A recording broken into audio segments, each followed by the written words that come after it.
Bom, o meu nome é José Rubem de Alcântara Bonfim, eu sou médico sanitarista desde que me formei, em 1973, na Universidade Federal de Pernambuco. Saí de lá, não espontaneamente, estava com dói-code no meu encalço, que é uma coisa muito importante, porque isso determinou a minha vida profissional. E eu fui fazer residência em medicina preventiva e social na Unicamp, não é? Com Antônio Sérgio da Silva Aroca e Ana Maria Testa Tambellini, na época tinha o sobrenome também Aroca. E então, depois eu fiz um complemento necessário, né, para poder trabalhar no serviço público estadual, que foi na Faculdade de Saúde Pública, onde fiz o chamado primeiro curso de saúde pública para médicos, né? Primeiro curso de saúde pública de nível local, área medicina. Eu estou frisando isso porque foi justamente na primeira turma de 1976 e na segunda turma também em 76, no segundo semestre, que foi no seio dessas duas turmas maravilhosas que o SEBS foi fundado. Bom, depois disso, poderia falar muita coisa, mas talvez não seja tão importante. E eu, portanto, tive total dedicação na saúde pública desde que me formei, não é? E estou agora para completar 43 anos, né, formado. No último ano do governo Luiz Erundina, eu entrei na Secretaria Municipal de Saúde de São Paulo, aonde estou até hoje. Ou seja, eu tenho um duplo vínculo, que é garantido por lei para médicos,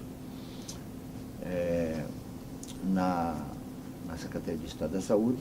Eu trabalho no Instituto de Saúde, que é um órgão de avaliação de tecnologias, entre outras coisas. E trabalho, que eu acho que vai ser importante para a nossa conversa, eu trabalho há alguns anos na assistência farmacêutica da Secretaria Municipal de Saúde.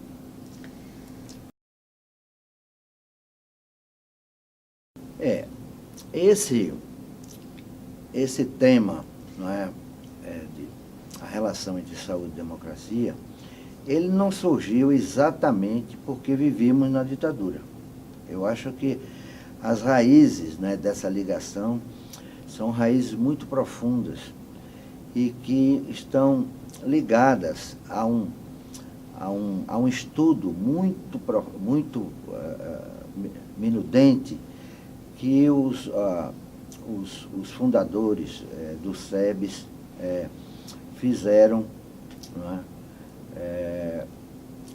Logo que a entidade começou a existir. Esse documento, que aliás, eu acho que ele deveria ser reiteradamente reproduzido, porque ele não está fora de contexto, não é? Porque é um documento que ele tem, digamos assim, um valor permanente. Quer dizer, é algo que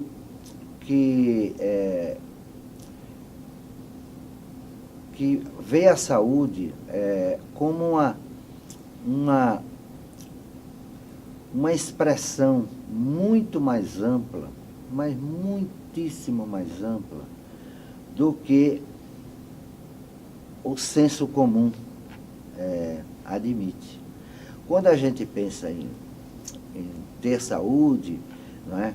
Quase nos dias atuais, e mesmo há algum tempo, a gente acha que é ter acesso, não é, a serviços médicos, serviços de assistência, né, para recuperá-la. Não é isso, não é? A reflexão inicial que esse documento fez e que muitos outros pesquisadores fizeram, ampliando, prende-se à questão dos determinantes, né, sociais, políticos, econômicos, para que a saúde se expresse. E, além disso, existe também uma dimensão, além dessas dimensões maiores, que é aquela ligada à subjetividade das pessoas. Porque, infelizmente, nós chegamos a uma situação em que os pacientes, aqueles que precisam, não é, de cuidados, ou mesmo usuários, não é, que não estão doentes, mas que precisam de, não é, orientações de prevenção, de profilaxia, eles, não estou dizendo que isso acontece em todos os momentos, em todas as circunstâncias, mas, regra geral, eles são tratados como números. Eles não são pessoas. O nosso documento, o documento original, expressa também essa dimensão, que cada usuário, não é, do futuro sistema, não é, que não tinha sido criado ainda, cada pessoa, ela tem uma singularidade. E essa singularidade é que precisa ser observada, não é, concomitantemente com os determinantes sociais, políticos e econômicos daquela afecção, vamos raciocinar assim, que a pessoa apresenta. É preciso observar que aquela pessoa, ela não é uma máquina. A noção de homo-máquina, ela é do século XVIII. Ela surgiu com o iluminismo também. Curiosamente, né? A iatromecânica, iatroquímica são do século XVII, XVIII. Né? Mas o ser humano não é isso. Aliás, as doenças são abstrações médicas. Eu não vou discorrer sobre isso, mas estou só dizendo que é preciso pensar sobre isso. E se são abstrações médicas, não existe uma doença igual, a outra em pessoas diferentes. As doenças são diferentes. Elas são classificáveis, catalogáveis. As intervenções, elas têm um padrão. A coisa chegou a um ponto tal que hoje a prática médica parece que não pode prescindir de algoritmos. Tem algoritmos para tudo. Isso, para mim, é uma prática biomédica completamente sem sentido. Eu não estou dizendo que seja inútil, não é?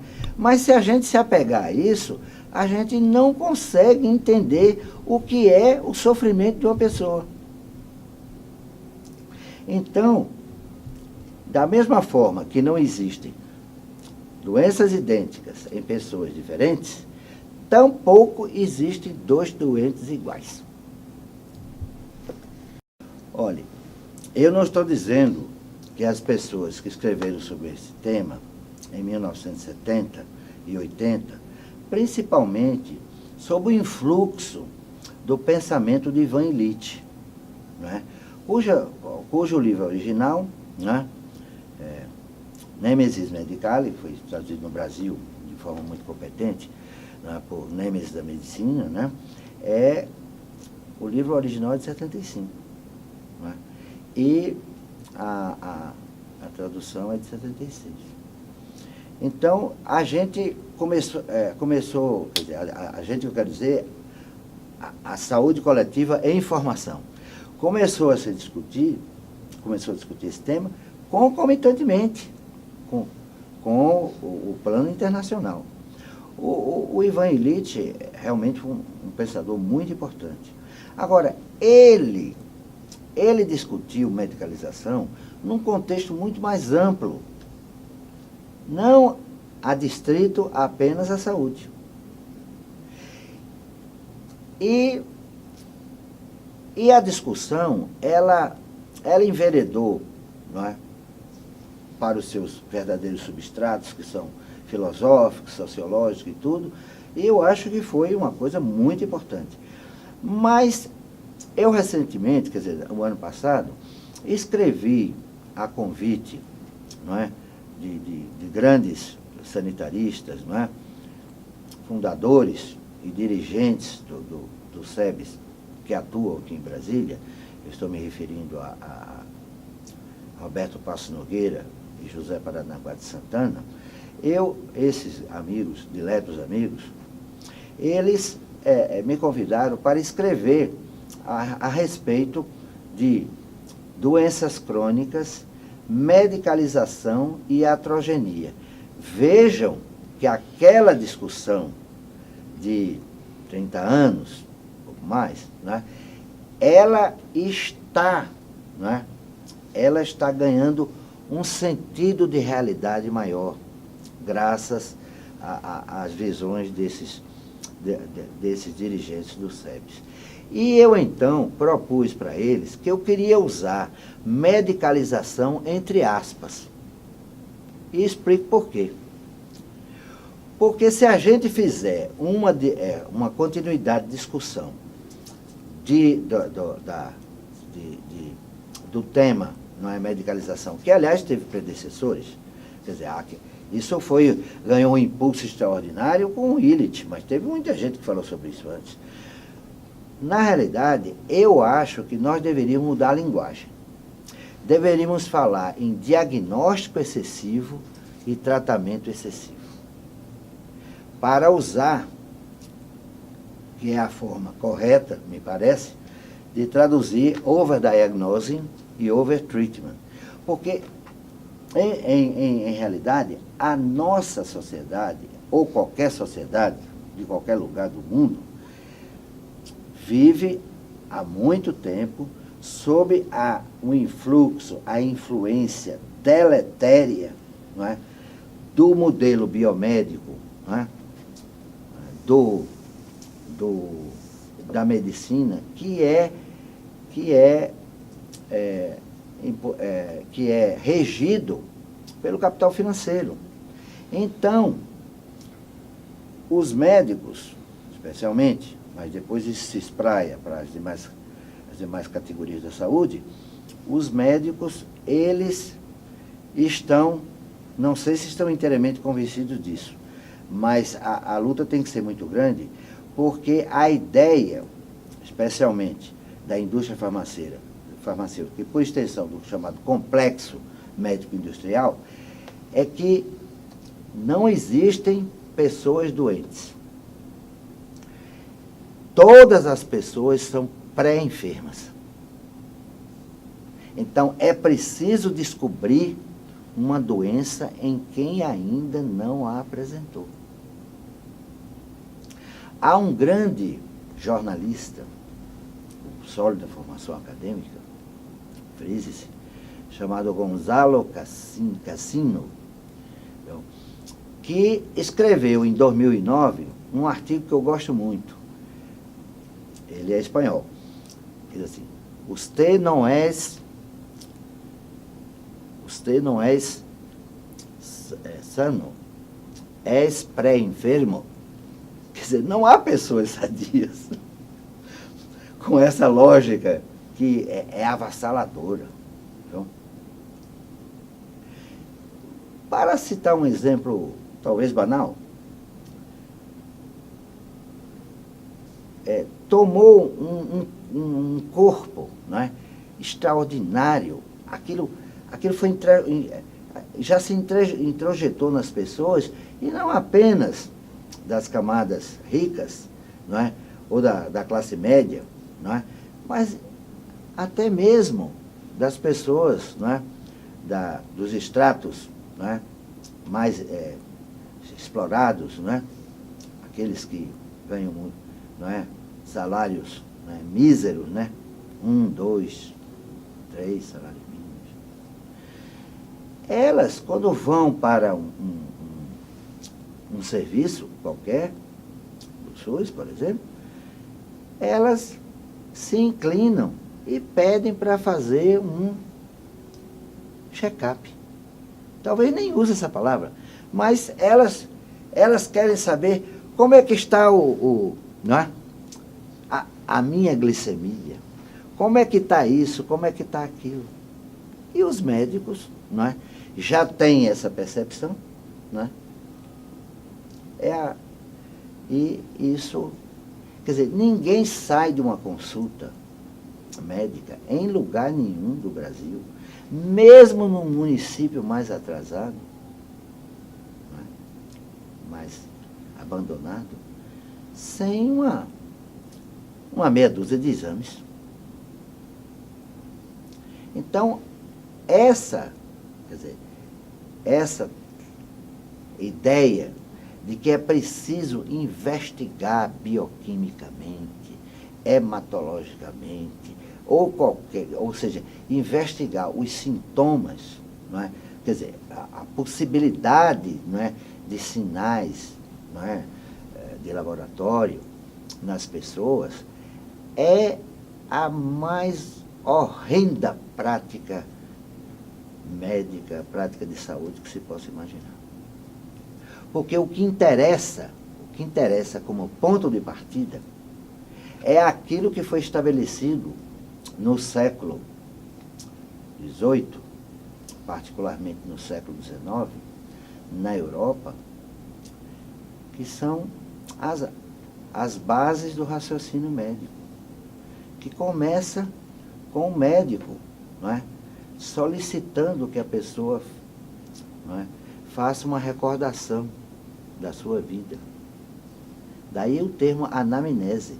Parece que os médicos esqueceram qual é o significado de anamnese. Anamnese significa recordação.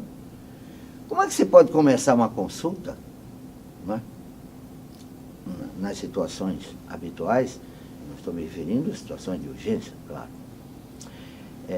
sem que a pessoa que se sente doente, que tem um sofrimento, faça uma recordação. Depois de explorado isso, é que o médico vai, então, usar as suas capacidades cognitivas, que são dadas pelo quê? Pela visão. Não? Hoje já não se usa mais o olfato, mas no século XIX, princípio do século XX, se usava muito o olfato, e antes até. Não? Se usa o tato, não? Para se determinar, não é, se alguma correspondência entre o que o paciente narrou e aquilo, não é, que o médico está percebendo. Aí, se for necessário, se faz uma seleção de exames de comprovação. Ou seja, o que está se fazendo hoje, regra geral, é o oposto disso tudo. Então, nós temos no SUS, nos serviços de convênio, contratados pelo SUS, nos serviços privados, ainda mesmo quem paga muito dinheiro, não é, para ter uma consulta particular, está sujeito a esse tipo de prática, de atitude diagnóstica. Não é? Agora, o que se pensar então de uma terapêutica que é feita sem a base racional, né? Uma base racional de investigação? A terapêutica é a mais errônea possível. E engendra tantos problemas que eu poderia passar horas aqui falando isso para vocês. Mas eu só quero dar um exemplo. Sabe qual é o remédio, ou seja, o fármaco, o medicamento, que é mais distribuído no maior município do Brasil, que é o município de São Paulo, com 11 milhões de habitantes? E isso não é de agora. Faz 5 anos, pelo menos, até onde eu consegui investigar. Porque nem sempre a gente consegue ter dados estatísticos de uma série muito longa. Mas 5 anos, todos nós somos sanitaristas, temos formação epidemiológica, sabemos que uma série de 5 anos é suficiente. Muito bem. Trata-se do omeprazol. Só esse fato me permite afirmar sem nenhum exagero, que trata-se de uma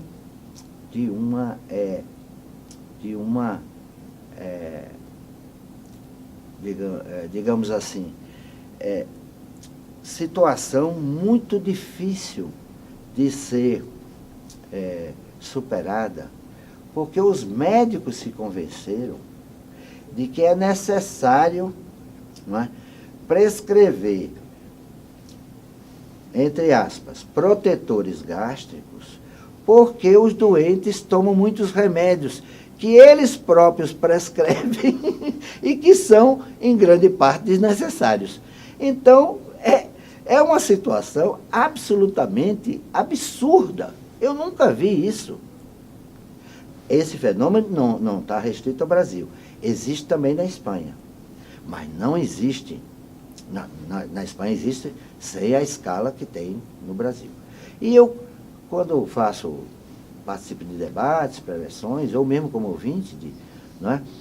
Eu cito esse exemplo, aí na mesma hora todo mundo que está por perto diz, não, no mesmo meu município é a mesma coisa. Agora eu pergunto, o que é que o Ministério da Saúde fez até hoje? O que é que as universidades estão fazendo até agora para enfrentar esse absurdo farmacológico? Porque nos tratados de farmacologia, não é? Eu estou diante aqui de você, que é professora, não é, de saúde coletiva, mas conhece as bases da farmacologia, eu acho que na escola de ciências da saúde não se ensina que se deve usar, não é, protetor gástrico, inibidores da bomba de prótons, que é o nome da classe farmacêutica, como protetor gástrico. Mas mal o aluno sai dos bancos escolares e passa, o futuro médico faz a sua transição para a prática real, esse fenômeno parece que baixa o espírito, né, na pessoa. E são poucos os médicos que eu conheço que não prescrevem inibidores da bomba de prótons. Então, algo está errado. Isso aí é a ponta, podem acreditar, é a ponta do iceberg do problema. Outro fenômeno que eu identifiquei na prefeitura é o uso, um dado que eu ia esquecendo de informar, é que foram distribuídos 200 milhões de comprimidos de omeprazol o ano passado, em 2015. Nos últimos anos tem aumentado, sempre aumenta um pouquinho, 190, 192, 194, agora está chegando perto de 200. Outro fármaco que se usa demais, eu não entendo. Olha, nós temos o sal iodado há décadas, desde o tempo do Mário Pinotti, que foi ministro da Saúde de Juscelino Kubitschek. Aliás, os sanitaristas hoje, os da minha geração, não é, de 40 e tantos anos, ainda ouviram falar do Mário Pinotti. Mas os sanitaristas de uns 20 anos para cá, talvez um pouco mais, não sabem nem quem foi Mário Pinotti. Todo dia usam sal que é iodado. Então, quem usa sal iodado, que esse foi um problema aqui da região do Centro-Oeste, não é? Mas que não é, foi estendido para o país todo, não pode ter hipotireoidismo nunca. Nunca. Mesmo se comer se nutrir de alimentos que têm pouco iodo. No entanto, eu não consigo entender, não é, por que entre os 10 remédios mais prescritos e distribuídos gratuitamente, não é, em 2005 e anos anteriores, está lá a levotiroxina, que é o substituto sintético, não é? Agora, sabem por que eles usam, os médicos prescrevem levotiroxina? Como tratamento, não é, coadjuvante, alguns podem até dizer, da obesidade. Prática que já foi abolida, cientificamente abolida, há mais de 30 anos nos países envolvidos. Quer dizer, o nosso atraso é abissal. Antidepressivos estão entre os 10 mais consumidos. Antidepressivos. Como resolver esse problema?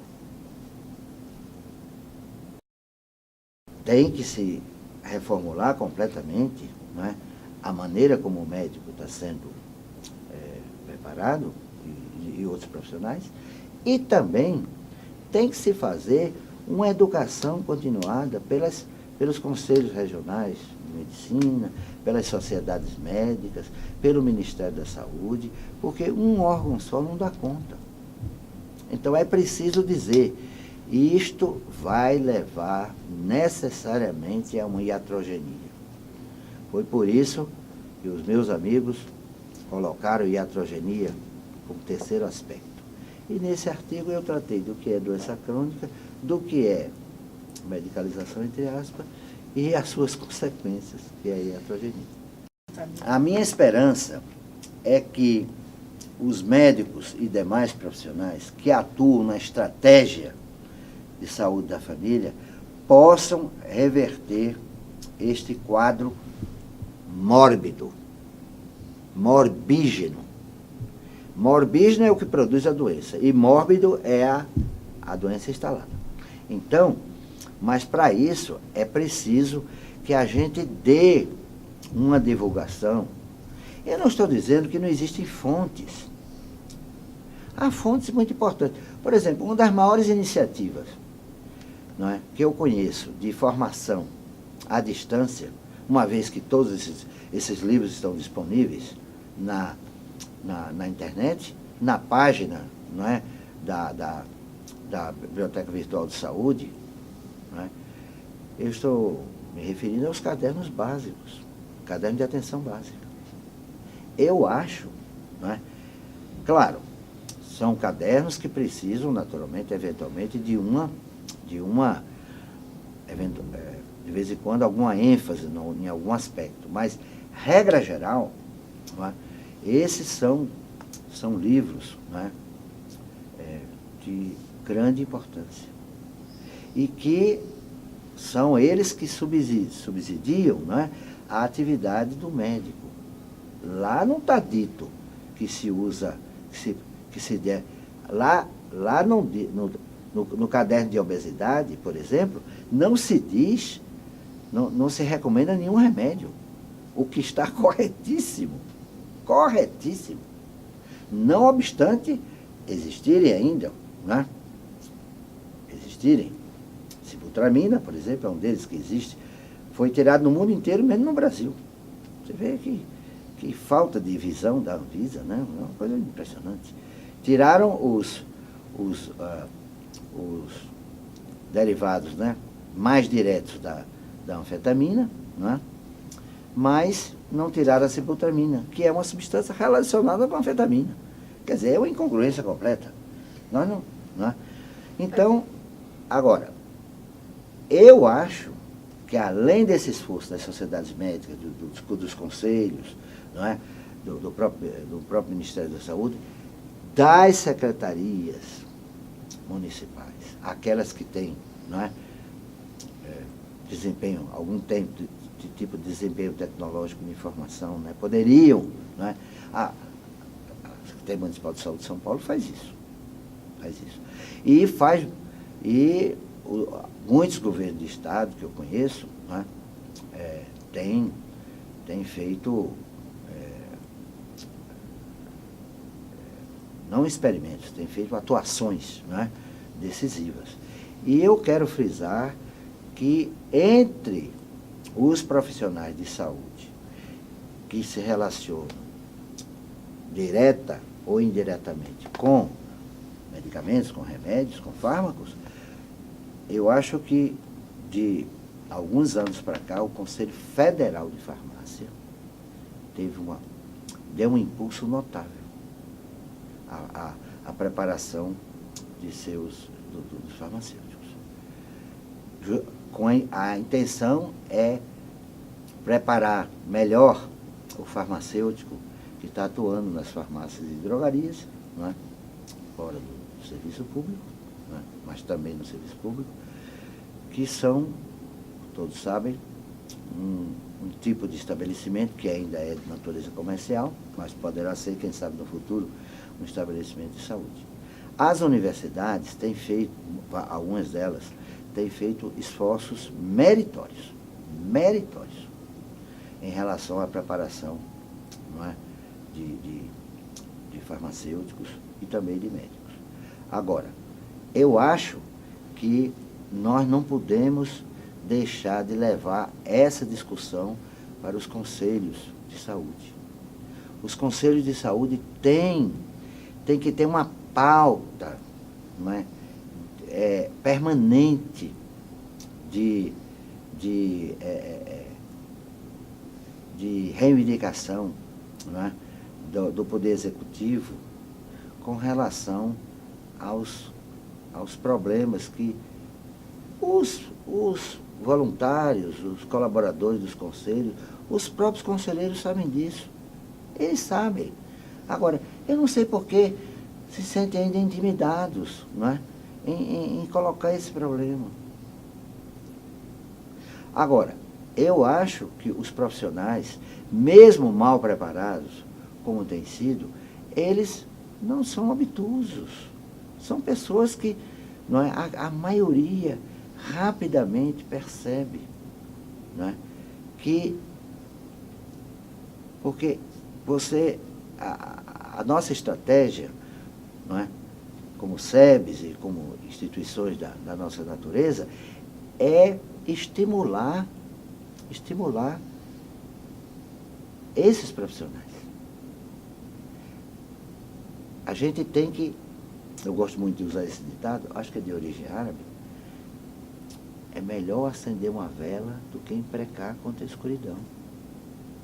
A gente não pode ficar fazendo somente denúncias.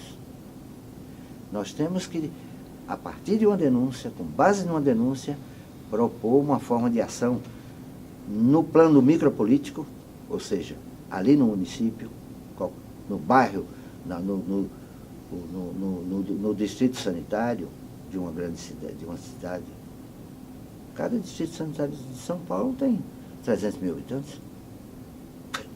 Já é uma cidade é uma subcidade de médio porte, não é verdade? Agora, se não, como se dizia no nosso tempo, se não capilarizar essa discussão, eu acho que os resultados poderão vir, mas vai demorar muito. Eu falei até agora das repercussões, o problema e o que existe em torno dele. Mas, para entender isso, é preciso ver qual é a causa. A causa está nas estratégias deletérias da indústria farmacêutica. Olha, a indústria farmacêutica, no plano mundial, naturalmente com reflexo no Brasil, ela teve a sua idade de ouro até os anos 70. Final da guerra até os anos 70. Depois disso, ela começou, particularmente depois dos anos 80, ela começou a declinar. São muito poucos os fármacos novos que podem receber um galardão de inovação científica. Quem faz essa monitoria, esse acompanhamento, é a melhor revista farmacoterapêutica do mundo. Chama-se, ela foi fundada na França, em 81, com o nome de La Revue, né, Prescrit, ou seja, a revista Prescrever. É uma revista ampla, não é só de farmacoterapêutica, a edição francesa. E tem uma parte substante da revista, que é, na edição francesa, que é de farmacoterapia, aonde se faz uma análise profunda dos fármacos que estão no mercado ou que recém-chegados. Isso, e faz esse acompanhamento ao longo do tempo.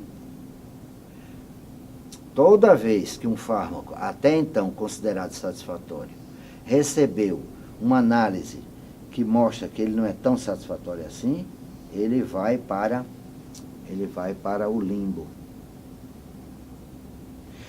Em 91, 10 anos depois de instituída, La Revue Prescrit,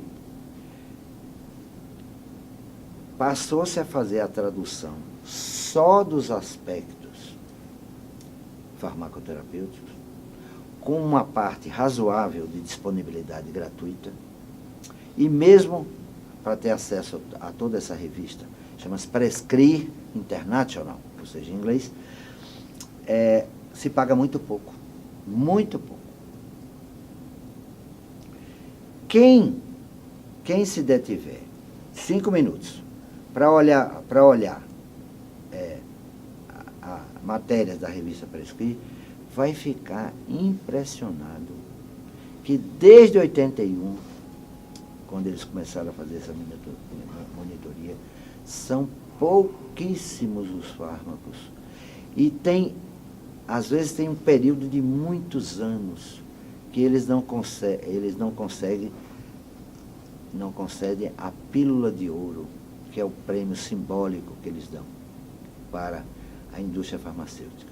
Quer dizer, a indústria farmacêutica recebeu muito poucos prêmios de 81 para cá, desses 35 anos. Bom, agora, a indústria farmacêutica, o subproduto dela é, quando consegue, produzir saúde. Porque não é a finalidade da indústria farmacêutica. A indústria farmacêutica é uma indústria como outra qualquer. A lógica é determinada pelos seus acionistas. Quer dizer, o que move a indústria farmacêutica, apesar das missões, você abre o site de qualquer empresa farmacêutica do mundo, no plano internacional, tem subsidiária no Brasil, né? As missões são belíssimas, mas isso não corresponde à realidade. E quais são as estratégias para se manter, né, no mercado? Olha, o ano passado, a indústria farmacêutica faturou US$1 trilhão. US$1 trilhão.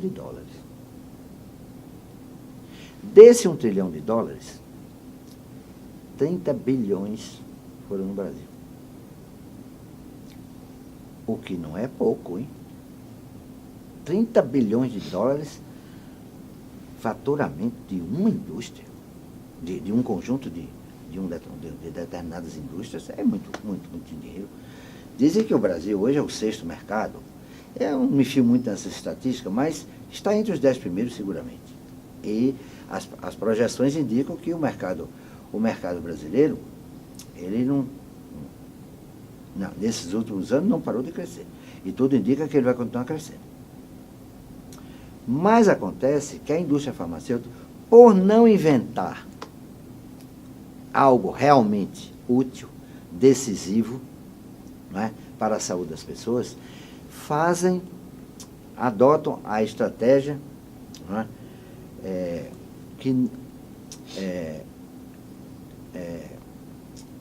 que em inglês é conhecida como Me Too, ou seja, literalmente eu também. São modificações moleculares que se faz, que qualquer empresa é capaz de fazer, não é? E isso tudo é registrado lá fora e aqui como fármaco novo. Então você tem, não é, 10 redutores de lipídios, 10 redutores de lipídios. Alguns foram até retirados do mercado porque causavam danos, né? Ou seja, podiam serem muito efetivos, mas causando danos maiores do que seus produtos equivalentes. Eticamente, isso não pode permanecer no mercado. Porque o fármaco ideal, aquele que vai produzir benefício para quem dele precisa ter a mais alta, não é, possibilidade de êxito com o menor risco, porque não existem fármacos destituídos de risco. Então, o que acontece é que a simvastatina, que é o primeiro desses fármacos descobertos, até hoje não foi superada pelo 10º. É assim que as coisas funcionam. Viu? E no meio do caminho, vários outros foram, não é, expurgados do mercado, porque causavam danos terríveis. Né? Eu não vou comentar isso, naturalmente. É só para dar uma ideia. E isso acontece com todas as classes farmacêuticas. Todas as classes farmacêuticas. A sildenafila, que é um fármaco eficiente na disfunção erétil, mas é o seu emprego menos comum, né? Menos comum. É vendido a mancheias, como se diz numa linguagem do passado, como fármaco de recreação, né? Quer dizer, uso indevido, uso inadequado, né? Uso perigoso, não é? Perigoso. Então, depois da sildenafila, que permanece ainda, a sildenafila é de 98, hein? Já vai fazer 20 anos. Surgiu vardenafila, tadalafila e outros mais. Mas, agora, com isso, surge a grande proposta, que eu, como um curioso, né, de políticas farmacêuticas, já propus em minha tese de mestrado há muitos anos, e naturalmente voltei a falar na minha tese de doutorado, do ano passado, é que a única possibilidade que existe de fazer uma regulação do mercado farmacêutico no plano internacional, vale para qualquer país, e que respeite os direitos dos pacientes, é que qualquer proposta nova de um fármaco para tratamento de uma determinada doença ou afecção, os ensaios clínicos deveriam ser feitos por comparação com o tratamento existente. Isso não se faz em parte nenhuma. Nem na Europa, nem na FDA. Agora, as entidades de consumidores no campo farmacêutico, né,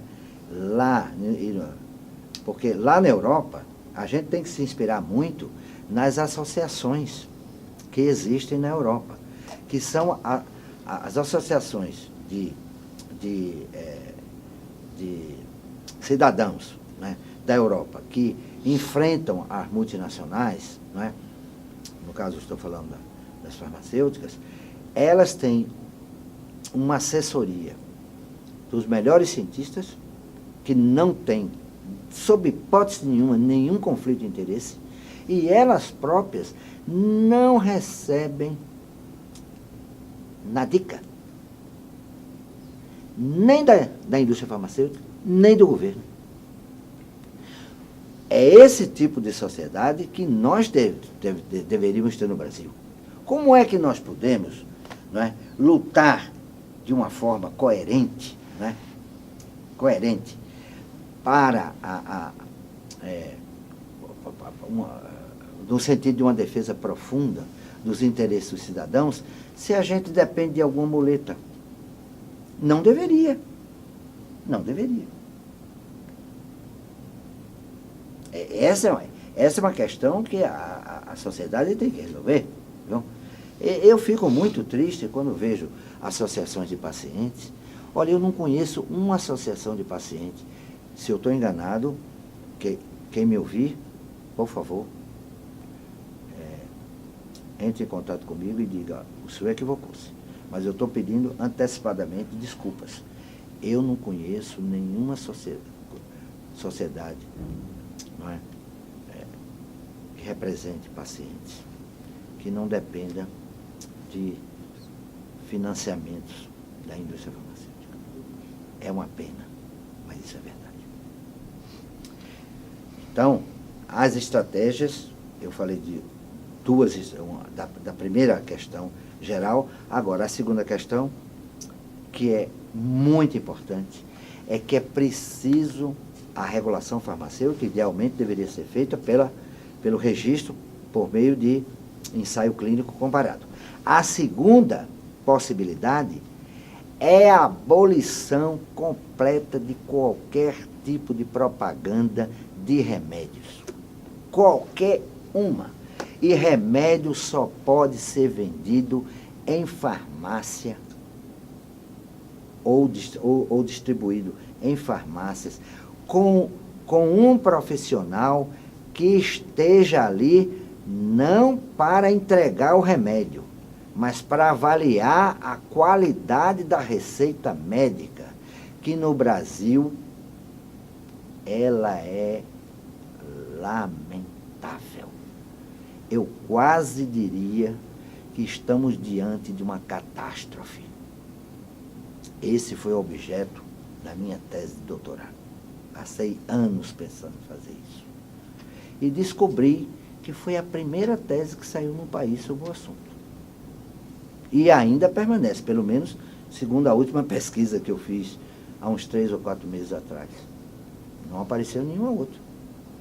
Então, é o seguinte, isso não constitui motivo de orgulho para mim. Eu acho isso, eu me sinto constrangido com isso. Porque ninguém estuda os problemas que tem que estudar. Ninguém estuda nesse aspecto, já que estamos tratando de diagnóstico excessivo e agora de tratamento excessivo. Então, nós precisamos fazer uma regulação, extinguir completamente a publicidade, no rádio, na televisão, em revistas, viu? Olhe, a mídia, né, ela, aliás, isso ficou bem patente com o golpe que a presidente, não é? Quer dizer, a sociedade, não é? Teve. A mídia, há décadas, há 25 anos que eu estudo remédios.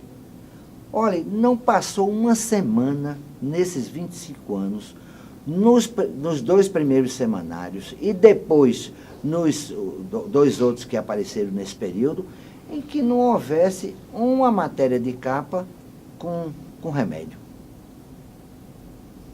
Agora não, de uns tempos para cá, não é? Mas agora vai voltar.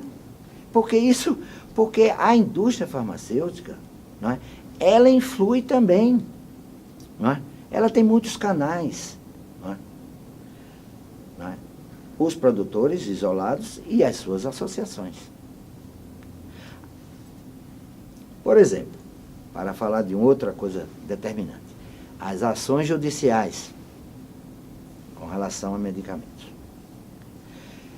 Eu recomendo a leitura atenta de um documento da Interpharma, que é a maior empresa, a maior organização, que representa 36 multinacionais. Acho que é isso, 36. Ela fez um documento, está na página eletrônica delas, né, em que distorceu completamente a questão das ações judiciais, com foco nas chamadas doenças raras, e, além disso, atacou de uma forma desonesta, não foi com argumentos, a nossa comissão de CONITEC, a Comissão Nacional de Incorporação de Tecnologias de Saúde para o SUS, porque a CONITEC não é um órgão do Ministério da Saúde. O Ministério da Saúde tem uma grande participação, não é, na CONITEC, inclusive na sua Secretaria Executiva e tudo mais, mas é um órgão que tem representação da sociedade. Muito bem. A CONITEC, naturalmente, fez um documento resposta que eu achei particularmente brilhante. Recomendo a todos lerem ambos os documentos. E vejam que o ataque que estão fazendo a CONITEC, o ataque à CONITEC, é para tentar destruir uma das poucas ilhas de excelência que nós temos de avaliação de fármacos no país. Olhe, a cidadania não pode permitir, sob hipótese nenhuma, que a CONITEC sequer diminua as suas atividades. Pelo contrário, eu acho que tem que haver injeção de recursos para que a CONITEC amplie a sua ação, porque, por enquanto, ela está analisando as solicitações que o SUS faz, não é? A indústria farmacêutica não faz solicitação praticamente nenhuma.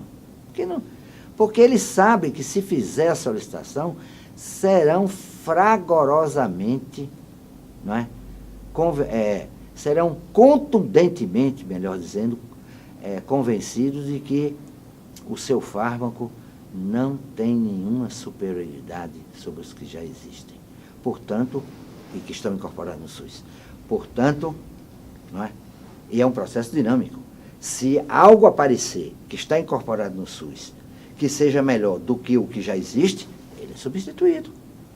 Então, isso sim é um processo democrático, de oferta. Porque o que o Ministério da Saúde faz, através do trabalho da CONITEC e de outros órgãos, é a oferta.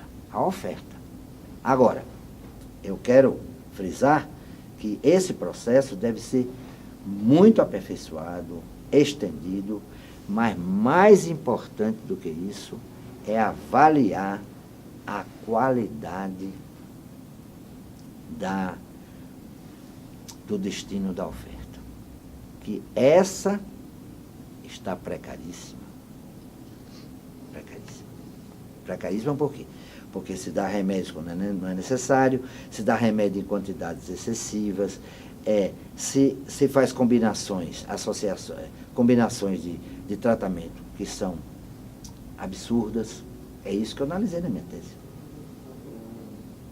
E olhe que eu analisei somente os fármacos que eram prescritos fora da REMUME, que é equivalente da RENAME, da Nacional Municipal de São Paulo. Olha, se eu constatei esse problema, não é, em grande escala na REMUME, quer dizer, com solicitações que médicos, só eles podiam fazer, solicitações de remédios que não estavam na REMUME, agora, na própria REMUME, na própria RENAME, nós não sabemos se se os fármacos selecionados com tanta dedicação pelas diferentes comissões, não é, que houve nesses últimos anos, dos quais eu participei, do período 2006 a 2011, não é? 2006 a 2011. Eu participei dessas comissões no Ministério da Saúde, comissão permanente, né? Juntamente com mais cerca de 20 pessoas. Muito bem. Então, esses fármacos, a gente não sabe que são fármacos bem avaliados.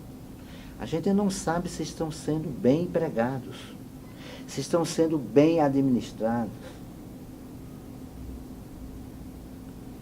E o que o paciente, não é, o usuário, pensa deles. Não sabemos. Isso é uma falha muito grande.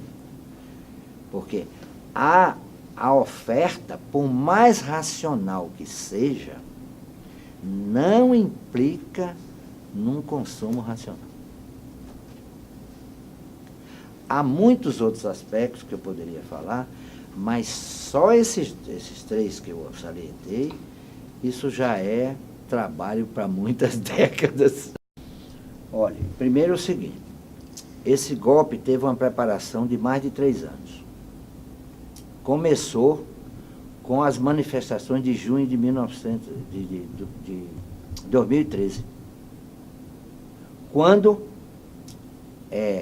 houve uma manipulação midiática impressionante. Impressionante. Eu estou convencido disso. Estou convencido disso depois que li o livro do Gessé Souza, recém-saído, A Radiografia do Golpe. Estou convencido. Aliás, eu tenho procurado ler, à medida do possível, porque eu vivo assoberbado de trabalho, mas eu procuro ler a melhor literatura política, né? Até para entender, não é? Quer dizer, não ficar. Olha, essa história da corrupção, não estou dizendo que ela não existe, essa história da corrupção é apenas um verniz. Um verniz.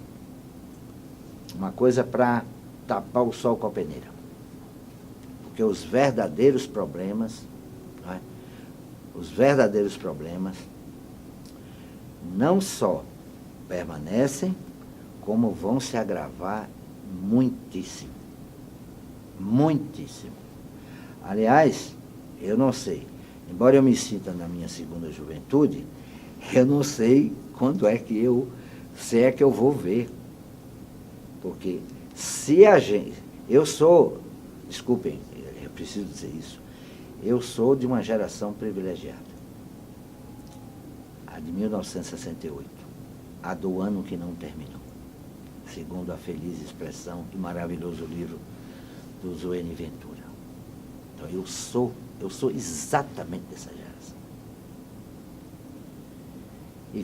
E me juntei, no caso, aos meus diletos amigos, camaradas sanitaristas, e tentamos dar uma resposta àquele descalabro que existia na época. Porque é verdade que a fome diminuiu, mas não desapareceu. É verdade que houve aumento, não é, no poder aquisitivo em determinadas, um pouco, nas classes trabalhadoras. Mas as pessoas continuam a receber salários indignos. Indignos. Salários basicamente de subsistência. E o único bem que essas pessoas têm acesso, né, além, quer dizer, antes do celular, né, é o televisor, que só transmite, né, veneno. A televisão é o maior meio morbígeno que eu conheço. Produz doença de todo tipo. De todo tipo. Podem chamar os especialistas em meio de comunicação para discutir esse assunto. Qual é a relação entre a produção de doença e televisão? Eu acho que eles vão dar muitas pistas de pesquisa. E o dano, quer dizer, a inoculação do veneno não é só em relação à saúde, é em relação à percepção do mundo, à política. Os cidadãos não estão sendo convidados a exercer, não é, a função inerente da cidadania, que é a política. Aliás, os políticos estão, não é, confunde-se a atuação dos políticos no nosso tempo com a política. Não é possível. Não é possível. Algo está errado. Quer dizer, é preciso mais filosofia, mais sociologia, né, para falar nas duas grandes disciplinas, meios de conhecimento, no ensino médio. É preciso.